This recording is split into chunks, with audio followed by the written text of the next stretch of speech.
ఒక గురువు మాట్లాడడం త్యాగం అండి. భగవాన్ రమణుల్ని కొంతమంది వెళ్ళి అడిగారు, మీరు ఎక్కడికి వెళ్ళరు, అరుణాచలం కొండ మీద కూర్చుంటారు, మీరు మాట్లాడతారని నమ్మకం కూడా ఉండదు, మౌనమే మీ స్వరూపం, మీరు ఎప్పుడైనా నోరు విప్పుతారు, ఎప్పుడో ఒక్కసారి నోరు విప్పి మాట్లాడతారు, మీరు ఆ ఒక్కసారి నోరు విప్పి మాట్లాడితే నెమలి నాట్యం చేసి కంటి వెంట విడిచిపెట్టినటువంటి బాష్పధారని ఆడనెమలి గ్రహించి గర్భం ధరించినట్టుగా ఎదురు చూడాలి ఆ మాట కోసం. ఆ మాట మీరు మాట్లాడినప్పుడు మేము ఉండొచ్చు ఉండకపోవచ్చు, ఏమిటి ఉపయోగం మీరు ఉండడం వల్ల అని అడిగారు. ఎవరికి మీరేం చెప్పరుగా, ఏమిటి ఉపయోగం అని అడిగారు. రమణులు కోపగించలేదు. ఆయన అన్నారు, గురువు శరీరంలో ఉండడం శిష్యుడికి ఉపయోగం. ఎందుకంటే గురువుకి తెలుసు తాను శరీరం కాదని. గురువు శరీరం విడిచిపెట్టేయడానికి సిద్ధంగా ఉంటాడు. ఎందుకు విడిచిపెట్టేస్తాడు అంటే తను తొడుక్కున్న చొక్కా, ఈ లాల్చీ ఉంది, ఈ లాల్చీతో నా ప్రాణం పోయే వరకు నేను ఉంటానా? ఉపన్యాసం ఇంటికి వెళ్ళగానే లాల్చీ విప్పి అవతల పారేస్తాను, స్నానం చేస్తాను. దీని మీద నాకు వ్యామోహం ఏముంటుంది?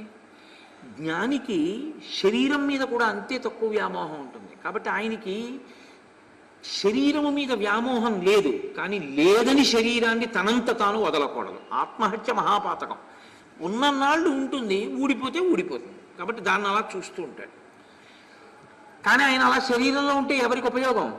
శిష్యులకు ఉపయోగం. ఏమిటి ఉపయోగం? ఆయన ఎప్పుడప్పుడు మాట్లాడతారు, ఒక్క మాట మాట్లాడతారు చాలు. ఆ ఒక్క మాట జీవితానికి ఒక కొత్త దిశానిర్దేశాన్ని చేస్తుంది, ఒక కొత్త స్థితిని ఆవిష్కరిస్తుంది.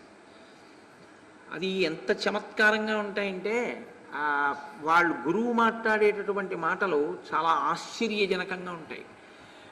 నేను మీతో ఒక మాట చెప్పాలి అంటే, రమణులకి శిష్యులు అన్న వాళ్ళు ఎవరు లేరు యథార్థానికి. కానీ అందరికన్నా ముందు వచ్చిన వాళ్ళు కొంతమంది, ఆ తరువాతి కాలంలో చేరిన వాళ్ళు కొంతమంది ఉన్నారు.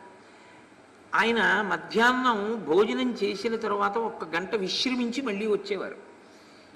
అలా వచ్చే లోపల వీళ్ళు సీనియర్సు జూనియర్సు అని దెబ్బలాడుకోవడం మొదలుపెట్టారు. మేము ముందు వచ్చిన వాళ్ళం, మీరు వెనకొచ్చిన వాళ్ళం.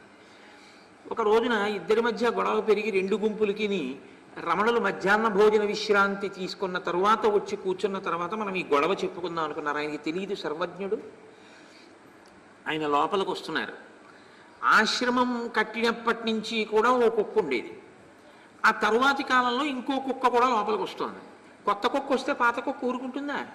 భౌమని కరిగిపడి ఇది పరిగెత్తింది. ఆయన గుమ్మం దాకా వచ్చారు. ఈ కుక్క అక్కడ పడుకున్నది వస్తున్న కొత్త కుక్కను తరవడానికి పరిగెత్తింది. ఆయన 2 బృందాలుగా నించున్నటువంటి తన అంతేవాసుల వంక చూసి అన్నారు, ఆశ్రమంలోనే ఉన్నా, నాతోనే ఉన్నా, అదేం నేర్చుకోలేదు, కుక్క కదా, అందుకని కలియబడుతుంది. పాత కుక్క కొత్త కుక్క అని భేదాలు ఉంటాయి, అది కుక్క కాబట్టి అని లోపలికి వెళ్ళారు. అంతే, ఇంకా తర్వాత ఎప్పుడు గొడవలేదు. జ్ఞాని మాట అలా ఉంటుంది. ఒక్క గురువు మాట. అందుకే ఆయన అంటుండేవారు,